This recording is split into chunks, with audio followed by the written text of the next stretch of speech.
بالله من شرور أنفسنا ومن سيئات أعمالنا من يهده الله فلا مضل له ومن يضلل فلا هادي له أشهد أن لا إله إلا الله وحده لا شريك له وأشهد أن محمدا عبده ورسوله لا نبي بعده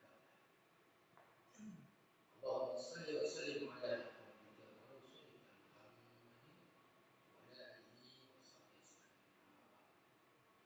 كما قال الله في القرآن الكريم أعوذ بالله من الشيطان الرجيم يا أيها الذين آمنوا اتقوا الله حق تقاته ولا تموتن إلا وأنتم مسلمون. Pertama-tama marilah kita panjatkan puji syukur kehadirat Allah SWT berkat rahmat hidayah dan inayahnya kita semua dapat hadir di tempat ini dalam rangka melaksanakan salah satu dari kewajiban kita, sholat maghrib dengan berjamaah, dengan harapan mudah-mudahan Allah SWT senantiasa dapat menerima semua amal-amal ibadah kita. Selawat dan salam tak lupa kita curahkan untuk Nabi kita Muhammad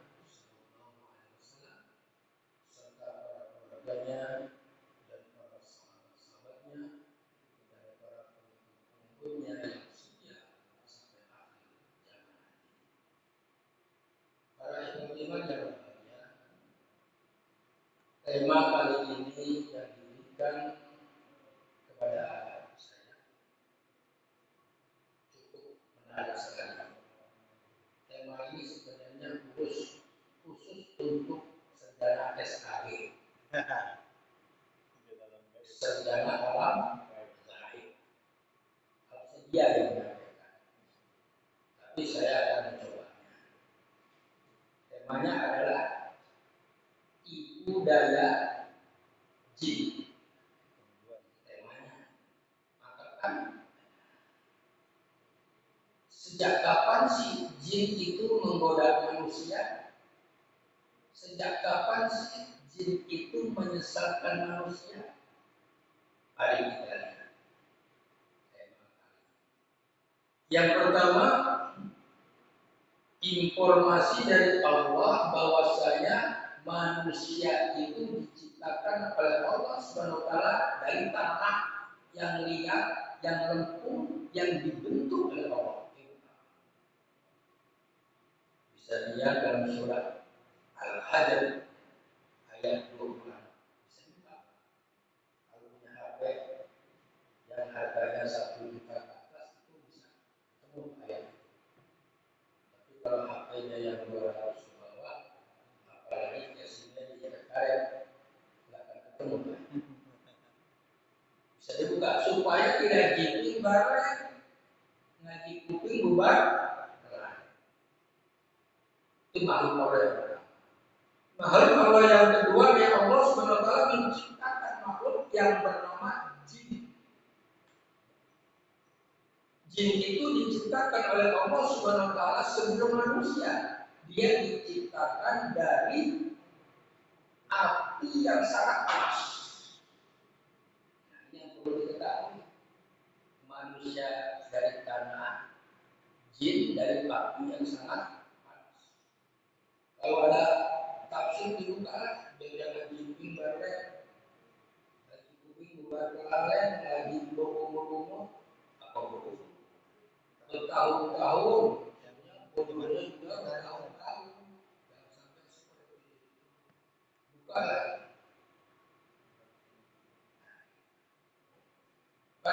Para iman yang berbahagia,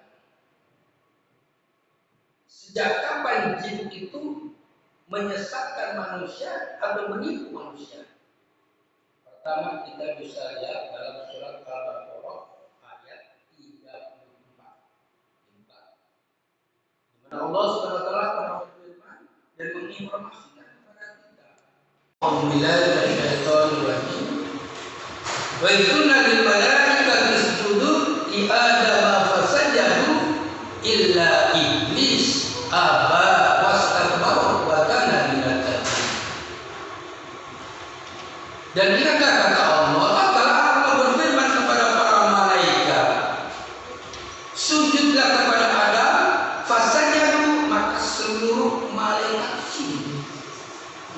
illa iblis, kecuali iblis. Aba, mereka tidak mau. Wastakbara, bahkan menyombongkan diri. Dan pada hari itu juga Allah vonis wa kana minal kafirin. Dan dia adalah makhluk yang kafir.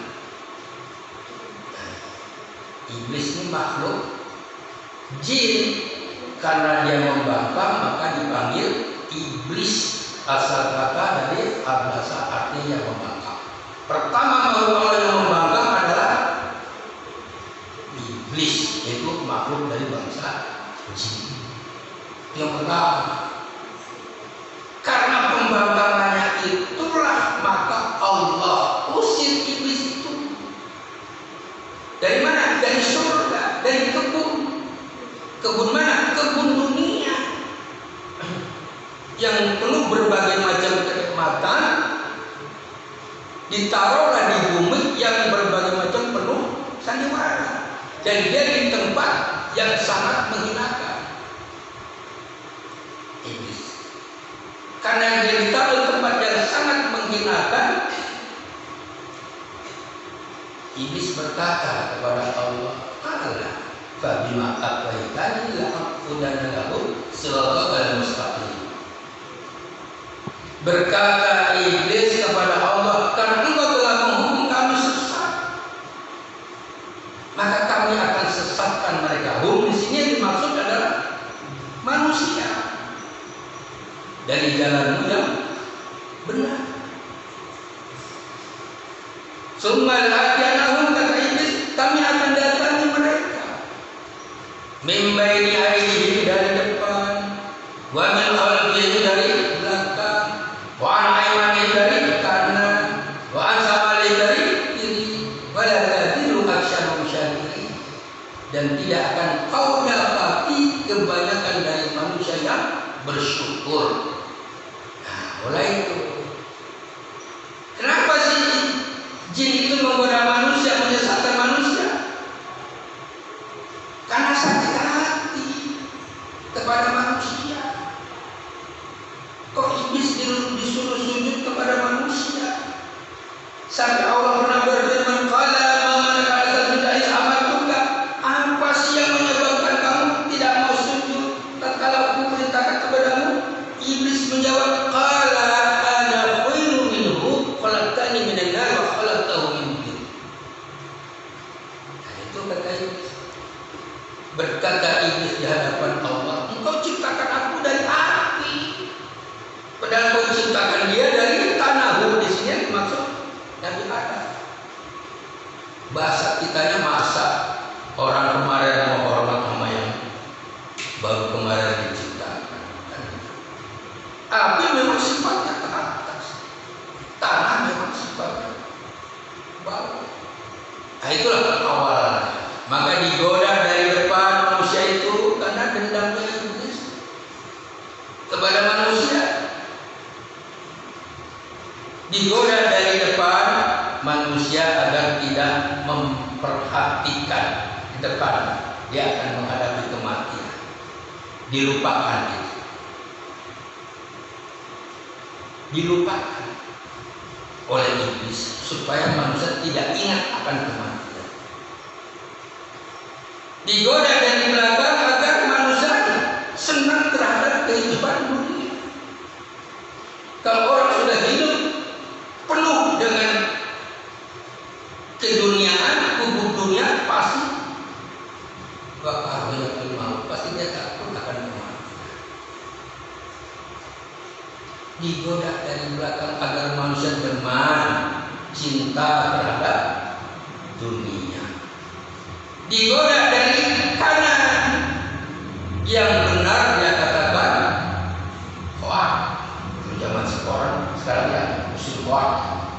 Yang benar dibilang hoak. Itu zaman sekarang. Itu tipu daya iblis. Kemudian digoda dari kiri, yang salah dia bilang benar, padahal hoak dikatakan benar. Inilah tipu daya iblis. yang akan menggoda manusia sampai hari kiamat, sampai hari yang ditetapkan oleh Allah SWT. Para iman yang berbahagia, itu iblis yang membangkang. Adapun orang yang disesatkan oleh jin, oleh iblis atau oleh jin, itu disebut setan. Selama ini orang khurafat mengartikan setan itu gambarannya serem, ya, serem. Rupanya ada taringnya, mulutnya ada taringnya, hidungnya gede, matanya melotot, perutnya gede, usarnya bodoh, wah jalannya berlimpah. Itu digambarkan seperti itu setan, serem, menakutkan. Ya, padahal setan itu cantik, indah, deplong, seksi, montok, gepoy. Itu wanitanya. Tidak percaya? Yuk kita lihat malam minggu. Kemana? Jatinegara. Di pinggir-pinggir jalan, di pohon kembang itu nggak ada setan yang jelek. Cakep-cakep setannya. Deplon-deplon, seksi. Bahkan parfumnya saja 5 meter dari orang itu sudah terasa. Bukan buatan sini, parfumnya buatan sini. Nah kalau dia buruk, serem, nggak ada orang yang terjerumus melakukan hubungan seksual di luar, enggak, tidak ada. Kalau dia serem, karena cantik, indah, dan seperti itulah, maka banyak orang yang tertarik untuk melakukan hubungan seks di luar nikah. Kan yang dicari itu ya dosa. Kalau yang lelakinya ganteng, rupawannya, itulah setan itu perbuatannya bukan makhluknya adalah jin, bisa juga manusia. Jadi setan itu bisa berbentuk jin, bisa juga berbentuk manusia. Kalau setan yang berbentuk jin, kita berlindung kepada Allah dengan membaca A'udzubillahi minasyaitonir. Tapi kalau setan yang berupa manusia, setan itu bisa dinasihati, atau kita yang terbawa oleh mereka. Masa ada sih setan berupa manusia? Ada nggak? Ada nggak Pak? Ada kan? Nah, untuk membuktikan, meyakinkan bahwa setan itu ada yang berupa manusia, bisa dibuka surat Al-An'am 112. Alhamdulillah, minasyaitonirrajim. Wa kadzalika ja'ala likulli nabiyyin aduwwan sayyaradil insi wal jinni pada dakhul rahaf. Demikianlah kata Allah, kami jadikan setan-setan dari jenis manusia dan jin, sebagian mereka membisikkan sebagian yang lain untuk menipu manusia agar manusia tidak beriman kepada Nabi. Jadi ada setan yang berupa manusia. Nah, kalau zaman dulu, zamannya Huawei ya, setan ngomong begini, aku semalam aku bermimpi bertemu ular panjang sekali. Ular menggigit jari manisku, aku menjerit, aduh darah keluar. Itu jam berapa? Ular nomor berapa? 32. Kan gitu.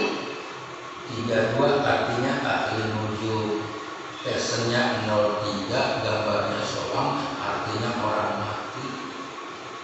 32 biji 5, soang biji 3, 5 dikurangi 3 sisa 2. 2 itu biji siapa? Kemudian itu zaman dulu. Kalau sudah ada orang berbicara begitu, langsung dicap. Ya, zaman tahun berapa itu? Nah, itu yang setan yang berubah manusia. Nah, setan yang berubah jin yuwaswisu fi sudurin nasi minal jinnati, yang berbisik-bisik di dalam hati manusia dari bangsa jin. Nah, ini kadang-kadang. Jadi setiap makhluk manusia itu ditemani dengan bangsa jin. Semua. Bahkan sampai seseorang bertanya kepada Rasulullah, berikut bertanya Rasulullah, ya itu saya juga ditemani dengan bangsa jin. Tapi jin yang ada pada diri saya ini telah turun dan patuh mengikuti apa cara. Jadi jin yang ada di dalam diri kita itu mengikuti Nabi, mengikuti kita. Yang ada di dalam diri Nabi mengikuti Nabi. Jadi jangan kita mengikuti dia, tapi dia harus mengikuti. Karena jin dan manusia diperintahkan oleh Allah Subhanahu wa taala untuk beribadah. Surat 5 1:5. Saya buka. Alhamdulillah minasyaitonir rajim. Wa ma khalaqtul jinna wal insa illa liya'budun. Tidak aku jadikan jin dan manusia kecuali untuk beribadah. Dalam teknis ibadah, Allah sebagai makhluk, manusia sebagai abdi. Allah yang kita sembah, manusia yang menyembahnya. Jadi itu tugas kita, itu perintah Allah itu seperti itu, melaksanakan perintah Allah, mengabdi hanya kepada Allah. Itu jin dan manusia. Adakah jin yang ngaji? Ada? Ada. Surat 72 ayat 1 sampai 5. Jin juga mengaji, sama dengan kita. Bisa dalam surat Al-Jin langsung itu, surat Jin ayat 1 sampai ayat 2. Jin juga mengaji seperti kita. Ada yang beriman, ada juga yang kafir. Nah, para yang beriman yang berbahagia, mari coba kita lihat. Banyak manusia yang tertipu oleh setan karena dendamnya setan kepada manusia. Mari kita lihat. Kita percaya, kita yakin Allah itu esa, Allah itu tunggal, Allah tidak beranak dan tidak diberanakan. Tidak ada satu makhluk pun yang menyerupainya. Kita yakin. Kita yakin bahwasanya Allah itu menguasai alam semesta ini dan pencipta langit dan bumi. Kita yakin, percaya, sangat percaya, sangat yakin. Tapi mengapa Allah tidak disembah? Ini pertanyaannya. Lalaikah kita atau juga tertipu oleh tipu daya setan? Mengakui Allah sebagai pencipta, tapi Allah tidak disembahnya. Padahal Allah Subhanahu wa taala memerintahkan kepada kita, wa'budullah, sembahlah Allah, wa la tusyriku bihi syai'an, dan jangan kalian menyekutukannya dengan sesuatu apapun juga. Perintah. Bahkan di dalam surat Al-Baqarah ayat 21 bisa dibuka.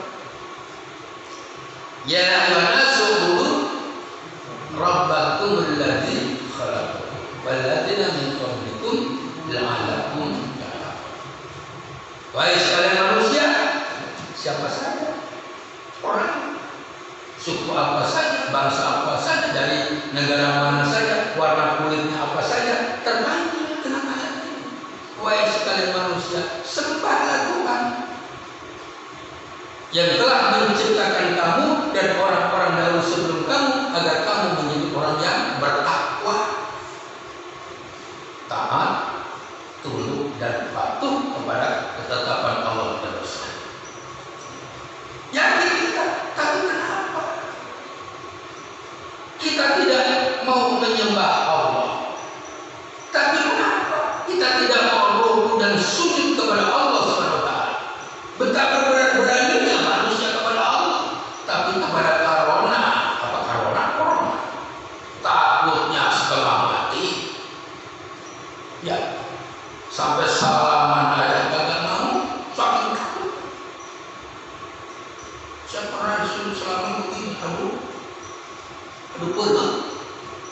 orang Turki malu tetap selama tetap. Emang kita semua apa ya? Minta bahan. Kita orang Islam masyarakat begini. Ini orang Islam. Bahkan Rasulullah pernah bersabda, "Man muslimaini yaltaqiyani fa yaltaqina buhrahuma qabla an yatafaraqa."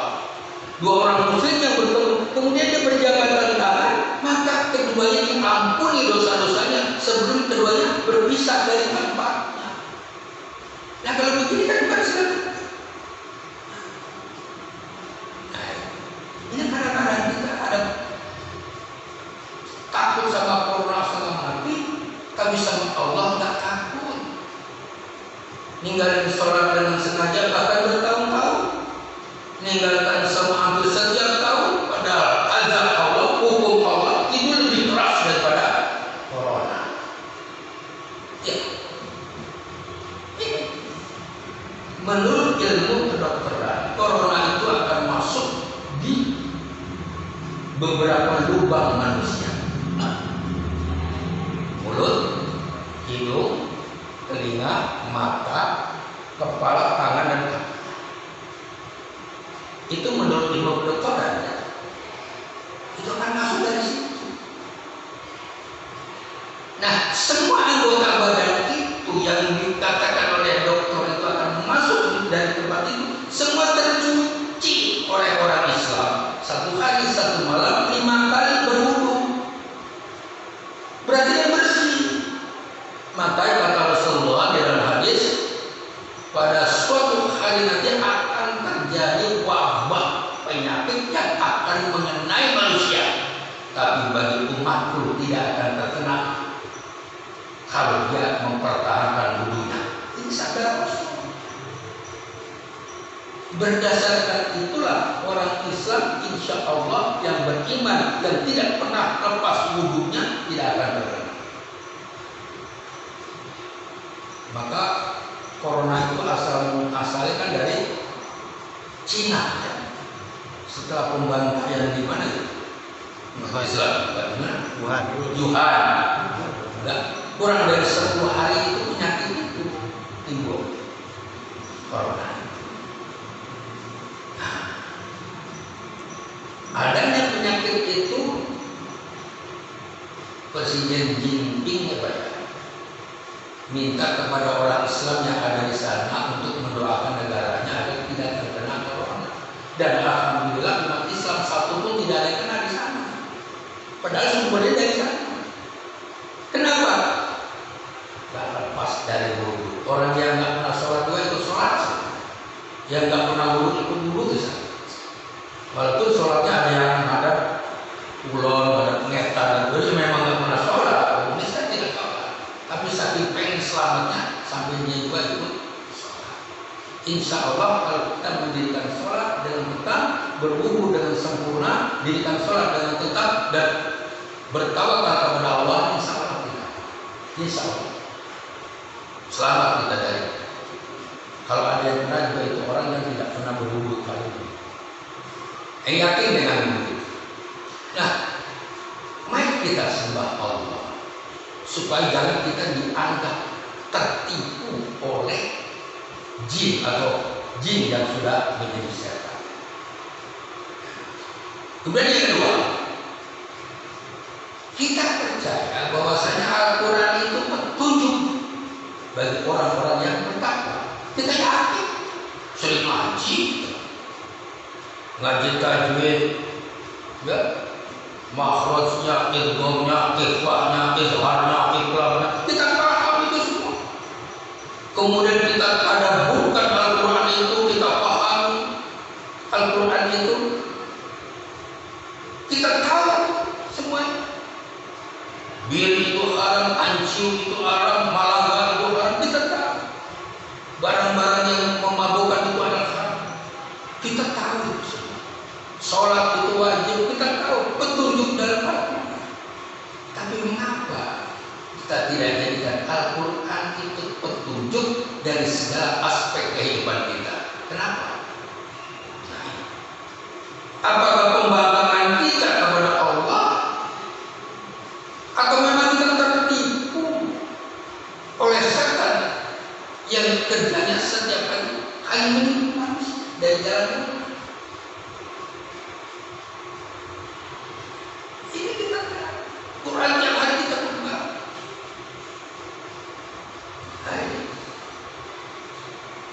Kemudian yang ketiga, kita tahu Rasulullah itu adalah nabi kita, khataman nabiyyin, bahkan penutup dari nabi-nabi. Kita yakin Rasulullah itu contoh suri teladan yang baik. Kita yakin, kita percaya itu. Bahkan oleh kita sampai disanjung-sanjung namanya, dipuji-puji namanya, kita buat syair yang indah-indah untuk menyanjung Nabi dan memuji Nabi. Karena saking cintanya kita kepada Nabi. Nah, bagaimana kalau Nabi kita sanjung, kita puji, tapi Nabi tidak pernah kita jadikan contoh suri teladan yang baik dari segala aspek kehidupan kita. Dan segala aspek kehidupan kita, baik itu ibadah ubudiyah, ibadah muamalah, ibadah mulkiyah. Bagaimana kalau Rasulullah tidak jadikan contoh suri teladan? Apakah enggak berpikir bahwa kita ini tertipu? Rasulullah sebagai nabi kita, contoh suri teladannya adalah Rasulullah dalam beribadah, apapun bentuk ibadah kita, tapi kita tidak mengambil contoh dari Rasul. Apakah kita tidak tertipu? Coba dibuka dalam surah 33 Al-Ahzab. A'udzubillahi minasyaitonir rajim. Laqad kana lakum fi Rasulillahi uswatun hasanah liman kana yarjullaha wal yawmil akhir wa dzakarallaha katsiran. Sesungguhnya pada diri Rasulullah itu ada contoh suri teladan yang baik bagi manusia, buat orang yang mengharapkan datangnya hari kiamat dan banyak berzikir kepada Allah. Jadi ibadah apapun bentuk ibadah kita, kembali lagi, baik ibadah ubudiyah, muamalah, mulkiyah, itu contoh suri teladannya adalah Rasul. Baik berbangsa, bernegara, berpolitik, berekonomi, berbudaya, bermasyarakat, berhukum, contoh suri teladannya adalah Rasul. Itu orang yang tidak tertipu. Tapi manakala keluar dari garis Rasul, apapun bentuk ibadah kita, ini kita sudah tertipu. Ini banyak yang tertipu. Itu yang ketiga. Kemudian yang keempat adalah setan. Nah, ini materinya hebat. Setan alias julid alias memedih, itu semuanya sumbernya dari jin. Kita tahu kebiasaan setan itu adalah minum minuman keras, berjudi, uli-uli nasib.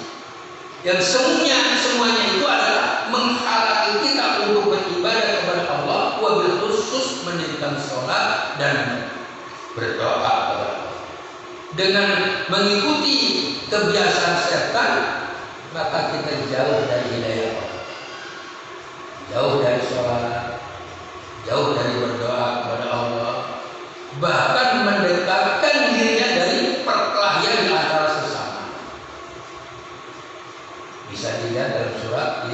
Surat 5 itu surat ayat 99.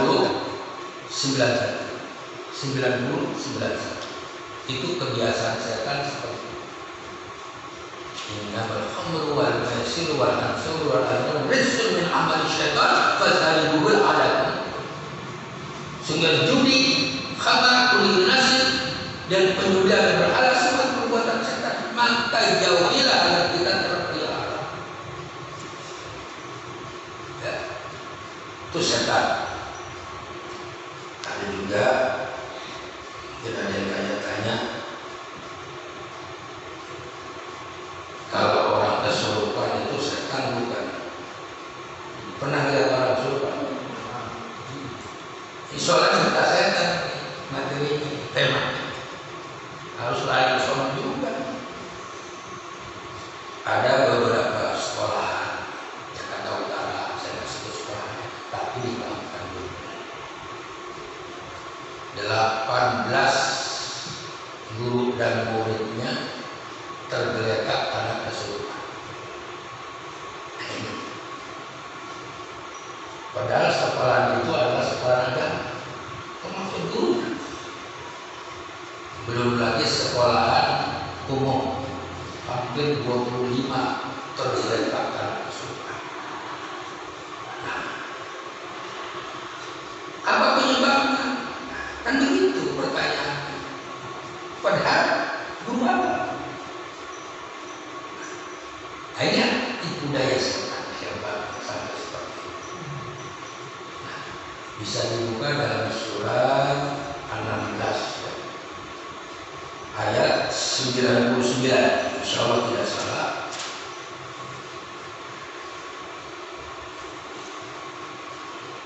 Bisa dibuka. Jadi orang yang beriman dan bertawakal kepada Allah, kata kuncinya, beriman dan bertawakal kepada Allah, tidak akan bisa setan itu menguasai kita. Kuncinya. Tapi manakala dia kita jadikan sekutu, percaya dengan adanya mereka, bahkan dijadikan sekutu oleh kita, bisa terjadi dia akan menguasai kita. Bertemu kan? Coba dibaca terjemahannya aja. Ya, agak nyari menjalankannya.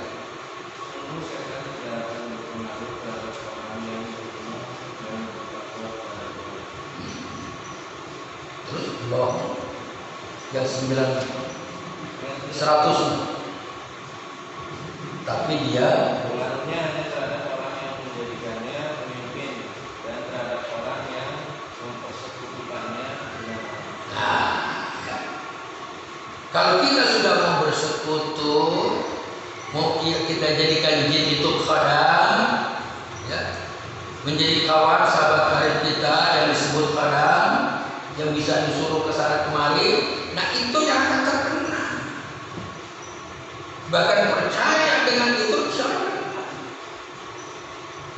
Apalagi untuk melantik Ustaz Agus umpamanya, harus panggilnya lorok itu akan terkena yang begitu. Korin itu tidak ada gitu pasti yang punya kita itu korin. Tapi kalau kolam kita meminjam mencari, ada mantra-mantranya khusus agar kolam itu menjadi kawan kita. Ya, itu biasanya ilmu-ilmu perdukunan pakai itu kadang-kadang. Percaya dengan Nyiroh Kidul, apalagi percaya dengan Nyi Blorong, percaya dengan si manis di Batan Ancol dan lain sebagainya. Orang yang seperti itu akan terkena. Tapi kalau kita beriman dan bertawakal kepada Allah, di mana tempat ada yang dianggap akan kencing apa? Jangan ragu kan? Jangan pasrah. Ada percaya dan tidak, jangan begitu. Nah, bagaimana sikap orang yang beriman tatkala ada saudara kita terkena itu, bahkan sampai lebih dari 10. Nah, dakwah di bidang ini juga harus ada. Nah, kalau nggak ada, akan lari mana? Kan dia ingin sembuh. Yang pada akhirnya dia lari ke dukun, ke pus, peraji sakti. Kan dia lari ke sana. Jadi lari musyrik. Nah, orang Islam harus ada dakwah di bidang itu. Bagaimana caranya agar dia sembuh? Dia akan ingin sembuh. Nah, ini yang kadang-kadang kita tidak pikirkan.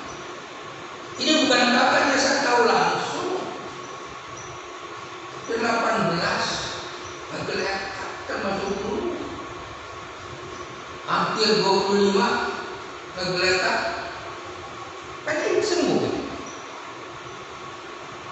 Kalau tidak ada orang-orang yang beriman yang mampu mengatasi penyakit seperti ini, kau nggak mau di akhir dari itu.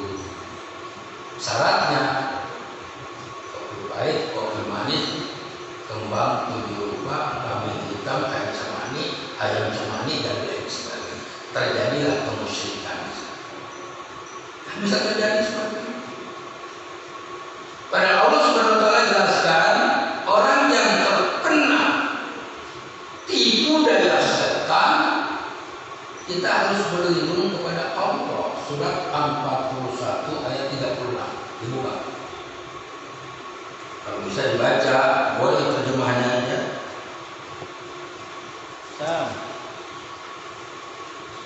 Sudah? Silakan dibaca.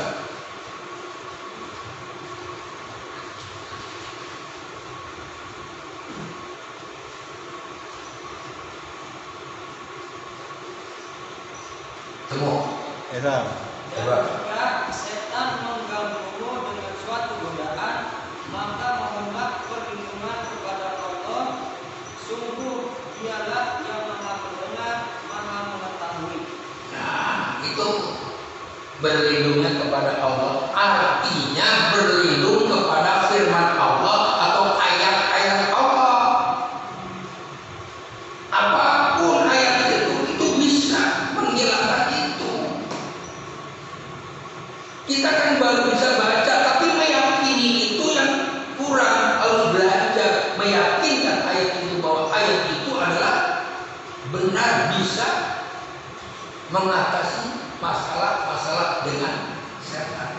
Karena Al-Quran diturunkan sebagai asifah.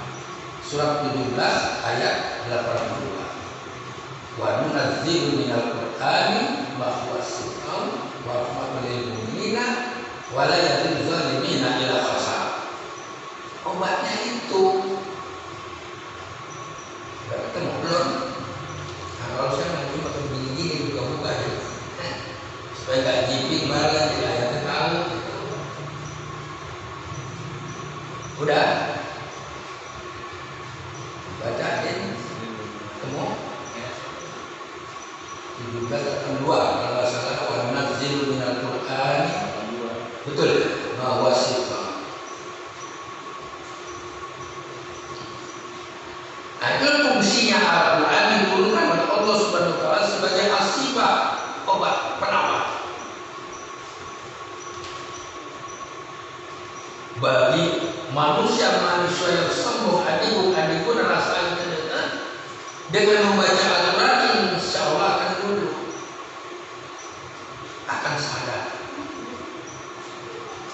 Nah, jadi baca Al-Quran, berlindung kepada Allah, berlindunglah kepada ayat-ayat Allah. Maka sering kalau kita mau baca Al-Quran, sering dianjurkan untuk ta'awudz, membaca a'udzubillahi minasyaitonir. Bila kalian tidak membaca Al-Quran, adalah berlindung kepada Allah. Jadi kembali kepada Al-Quran. Nah, itu kembali lagi, penyakit yang diderita oleh hampir 20 orang di sekolah terlibat karena suruhan. Mereka butuh sembuh. Nah, tapi kita nggak bisa gimana? Ya kan? Dakwah di bidang ini juga harus ada. Harus ada dakwah di bidang ini juga. Dakwah di bidang apa namanya? Materi dan lain sebagainya harus ada. Wabil khusus di bidang itu. Pada zaman Rasulullah bisa dilihat dalam hadis Bukhari, Muslim, ya, bab tentang mantra. Ya, ada seseorang bertanya kepada Rasul, ya Rasul, saya ini punya mantra, bisa mengobati orang, bisa dipergunakan untuk menolong orang yang sakit. bagaimana pendapatmu ya Rasul? Kemukakanlah mantra. Baca kalau kata kita, baca. Jadi tidak mengapa mantra itu asalkan di dalamnya tidak mengandung syirik. Nah yang dilarang syiriknya. Pada zaman Rasulullah, surat Al-Fatihah bisa mengobati orang yang terkena sengat kalajengking. Dibacakan Fatihah oleh sahabat Nabi semua, bahkan dikasih kambing. Lalu dilaporkan kepada Rasulullah, Rasul saya dapat kambing. Dari mana? Itu mengobati orang Badui. Saya bacakan Fatihah. Kok tahu kalau Al-Fatihah itu bisa jadi mantra? Fatihah sendiri itu bisa. Kan yang jadi pertanyaannya, meyakinkan ayat itu yang sulit. Kan begitu. Nah ini harus kita belajar meyakinkan Al-Quran. Itu yang benar. Jadi tidak sebatas dibaca saja, tapi meyakinkan bacaan-bacaan itu bahwa itu bisa menyelamatkan diri kita di akhirat. Dan dia akan menjadi pendamping kita di akhirat. Kan begitu. Nah, itu syaitannya. Jadi kalau kita ingin selamat dari godaan-godaan setan, maka kuncinya adalah beriman dan bertawakal kepada Allah. Ini kuncinya. Insya Allah, biar kata orang itu pohon angker kan, tebang aja bismillah. Itu kuncinya. Kemudian yang keberapa ya? Kelima ya, tentang kematian. Kematian itu kan ada. Kita sering melihat tetangga kita, kawan kita, sahabat karib kita. Jadi kematian itu ada. Tapi karena manusia tertipu dengan kehidupan dunia sampai lupa akan kematian. Umur sudah 65 tahun, bahkan hampir 70 tahun. Kalau Pak Agus sudah 70 tahun, agak kurang lebih. Bersama Meta Amani. Nah kalau umur kayak saya begini, kayak Pak Agus begini, udah gak usah mikir lagi pengen punya mobil Volvo. Gak usah lagi mikirin punya rumah 2 tingkat. Gak usah mikirin itu lagi. Kalau kita masih ada cita-cita ini punya mobil Volvo, punya rumah tingkat dan lain sebagainya, serahkan kepada anak kita yang umurnya masih muda, atau cucu kita yang umurnya masih muda. Nah, kita yang udah begini mah, udah banyak saja berdoa kepada Allah, banyak-banyaklah beribadah kepada Allah, mencari bekal untuk menghadapi alam akhirat. Harusnya begitu cara berpikir kita. Serahkan, lagi nggak bisa ngejar kali kalau kita ini umur udah seperti itu. Nah serahkan anak kita yang masih muda. Bapak punya cita-cita ingin begini, terus ya, barangkali kamu bisa. Dia masih muda. Nanti kita udah sore, kita lagi maghrib, masih mikirin mobil Volvo, masih mikirin ini punya villa segala macam. Jangan, ini namanya tertipu kita. Tertipu oleh kehidupan dunia, bisikan-bisikan dari jin laknatullah yang menjadi setan. Jangan sampai tertipu. Waspada sebelum kematian datang. Ya umur mah nggak muda nggak tua, tapi kalau udah tua mau pasti. Kan begitu. Namanya juga udah sore, tinggal nunggu apa? Azan maghrib. Tuh, azan maghrib. Sah. Azan isya kan sudah datang ke kematian. Nah terakhir ya, kita banyak makan yang enak-enak, badan sehat, makan mensyukuri nikmat Allah itu yang diberikan kepada kita. Manusia yang tidak tertipu adalah selalu bersyukur kepada Allah Subhanahu.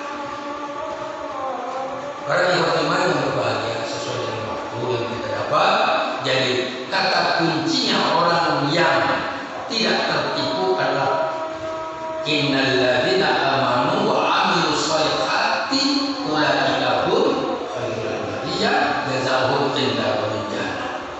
Yaitu orang-orang yang beriman dan yang beramal soleh, mereka itu sebaik-baik manusia dan ganjaran bagi mereka adalah surga. Barangkali itu barangkali dapat saya sampaikan pada kesempatan yang berbahagia ini. Kurang lebihnya mohon maaf. Dan kita tutup dengan doa.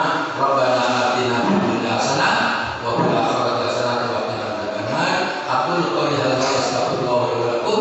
Wassalamu alaikum